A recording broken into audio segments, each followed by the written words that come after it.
oneworldway.com. That's oneworld.com, or call 888-988-3325. That's 888-988-3325. He's the T-Rex of political talk. Alex Jones on the GCN Radio Network. All right, final segment here with Mike Adams in studio. They're now coming out with drones to hunt down gun owners. You can't make this up. And I saw a comment on Infowars.com, one of the stories, saying, why aren't you covering a federal court saying that you don't have a right to concealed carry, that's not a Second Amendment? I've always said that they took something that was not in the Constitution Bill of Rights, because concealed weapons have always been seen as something a criminal does. You can have any weapon you want if it's being bore openly. They wanted to make them go into a secret spot so that, quote, the criminals would be scared and not know where they are. That's how they sold it to gun owners. But the truth is, under common law, which predates even the Constitution Bill of Rights that it's all based on, concealed weapons generally were illegal. So, see, because it is illegal, you can get a permit to do something that would be illegal. That's where they had that loophole to then authorize something, to create the idea that government has to authorize you to have a gun. So people can argue both ends of it, but now the federal court, 10th Circuit, has ruled that they can revoke it for any time they want and refuse anyone they want, even if you don't have a criminal record. A federal judge in 2011 tossed out Peterson's lawsuit filed against Denver and the state's Department of Public Safety. Peterson claims that being denied a concealed weapons permit because he was not a Colorado resident violated his Second Amendment rights to bear arms. But now the 10th Circuit Court of Appeals has issued this on Friday. I missed it, saying, no, we can take it for any reason we wish. So just shows how criminal the government's gotten. Well, again, what part of keeping bear arms shall not be infringed do they not understand? It's very clear. You either have the right to bear them openly or to carry them concealed. One or the other has got to be protected under the Second Amendment. They can't. Well, technically, the Second Amendment went even further, so you could argue concealed or not. It's just in the old days, it's like, hey, wear your sword, wear your weapons. You're planning something sneaky if they aren't out in the open. Look, I would love to live in a community where I think everybody should be armed and wear them. I agree. The criminals will be real scared. I completely agree. In fact, you're packing right now? I am packing right now. I'm packing right now? I always carry a Glock when I'm here. Actually, I carry it everywhere. I carry it through the Austin airport. And it's legal. You know, it's legal. I'm licensed. It's legal. I don't break fire. No. They love the illusion that all the guns are illegal. Because they base all the shows in New York or L.A. or Chicago. So, again, the cleaning person coming to clean your carpets thinks your gun case is illegal and runs out freaking out. These are mentally ill people. No, and it's funny because I can be walking through the Austin airport looking at a TSA officer. Officer is not even the right word. A person wearing a costume. That person's unarmed while I've got 30 rounds on me and a loaded gun. And I'm a citizen who's going to stop a criminal act. But they don't want the public knowing that. No, they don't. That's why I think we should all, it should be legal to wear the guns. Well, it is in almost every state by fraud, but they still act like it's horrible when you do it. And it's like, if I was a criminal about to kill everybody, it'd be hidden and you wouldn't know. Right. Well, criminals, this is why, by the way, TSA checkpoints may be targets of criminals or even false flag attacks. This is a victim disarmament zone. Because they know people aren't armed who are standing in that line. But you can be armed in the luggage area. You can be armed as long as you don't go through the TSA checkpoint here in Austin. So you can carry a loaded gun with a concealed carry permit all over that airport except in the security. And then you can also unload it, check it, and ship it. You can. Yeah. Let's go to calls because I promised to.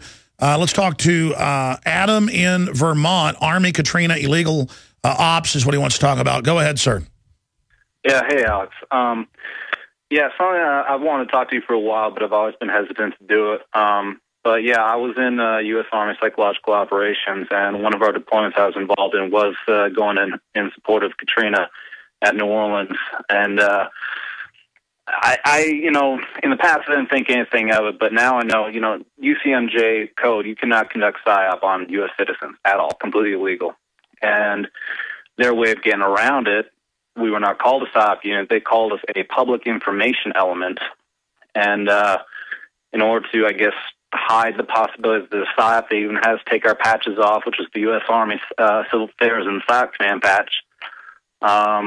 And, Yeah, they had you put fake patches on, which is, again, another act of espionage. To go under something you're not is an international and national crime. Did you know that? But again, see, the average person who's compartmentalized doesn't know you guys are under more psyops than anybody else.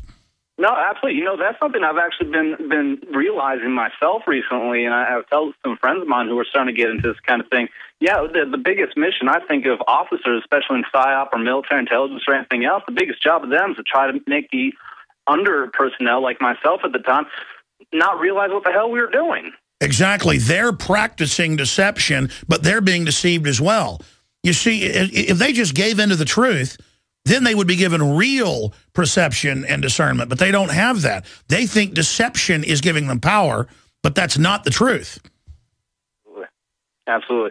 So here's something else, too. Can you guess who our call makers were, the people who had the missions in plan for us? Can you guess who that was? ATF or FBI? FEMA. Sure, but assigned under FEMA. I mean, I knew because in the news, wasn't it FBI under FEMA leading the psychological testing raids where they went and got the guns? I don't know. I wasn't involved in that part. All I know is that the commands that were coming down, who were telling us what pamphlets and everything else they wanted to have us make, was FEMA. At least from my position, I didn't know anything about FBI. Let me ask you this. Sure. Let me ask you this. Dealing with all this now, talking to your buddies that might still be in, or maybe you're still in. I mean, are people starting to wake up to the larger PSYOP? Yeah, actually, I'm not in the Army anymore. The people that I used to work with, I'm not in contact too much, and I'm even hesitant to talk to them about it because they really are. I mean, they don't know what the hell's going on. But I do know a lot of other people who are waking up. I know people in National Guard. I know an officer actually here in Vermont who told me that they had a briefing recently asking the staff, how would you feel about getting a command as a U.S. citizen? And that's no joke. No. Listen, that's going on everywhere. That's going on everywhere. Good basis. So, yeah, I know I've heard about the testing going on and everything else. But what did he think of them asking them in the unit, what do you think of shooting, the American people?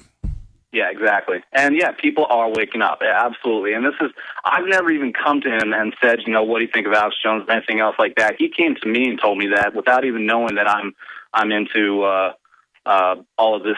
Well, very interesting, Stir. Thank you for holding to tell us that. God bless. Mike Adams, before we take a few more calls here, we look at this PSYOP, and it looks like it's going to fall flat on its face, except for one thing. As much as we wake people up now, what's it going to matter when they detonate a nuke and blame it on the Patriots, as all the West Point documents are now saying? They're going to put the script out, even though it doesn't make sense, that the Patriots are working with al-Qaeda. Now, how do you head that off? Well, we work as hard as we can now to inoculate the public psychologically to the truth. Yep. We've got the trump card, the ace of spades, the truth. What else do we do? Because even though this doesn't make sense, it only makes sense with really bad false flags.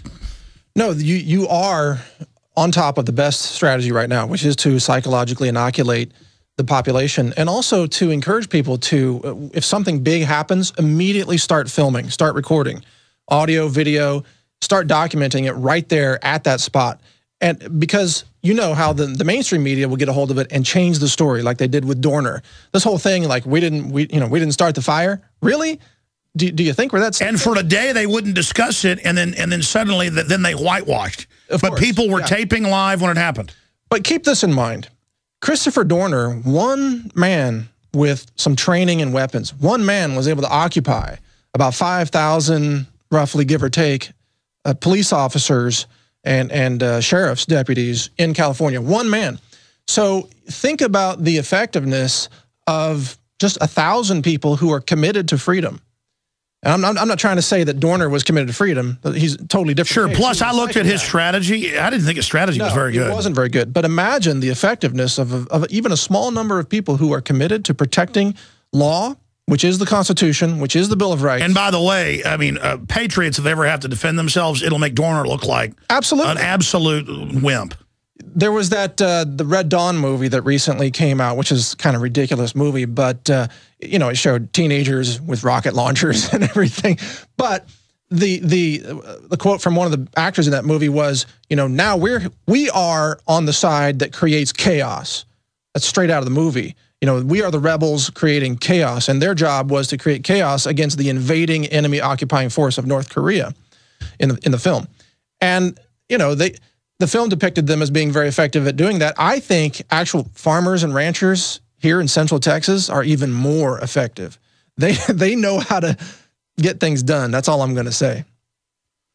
All I know is the globalists sit in their big compact cities looking at all the jellyfish, and they think everybody's like that. They're not. The public now has gone from being concerned and getting ready to almost ready and wanting it. I don't think the system gets it. That the people I've talked to, they're like ready. I mean, I'm just like, whoa, no. People aren't buying into it. Maybe in the cities, if you live in an artificial construct city and you watch the artificial news, CNN and so on. Then the wirehead matrix heads, the matrix heads. Your artificial medicine, which is vaccines, and artificial food, which is the aspartame milk that we... No, the brain damaging systems, yeah. So if you're lobotomized, you might buy into it.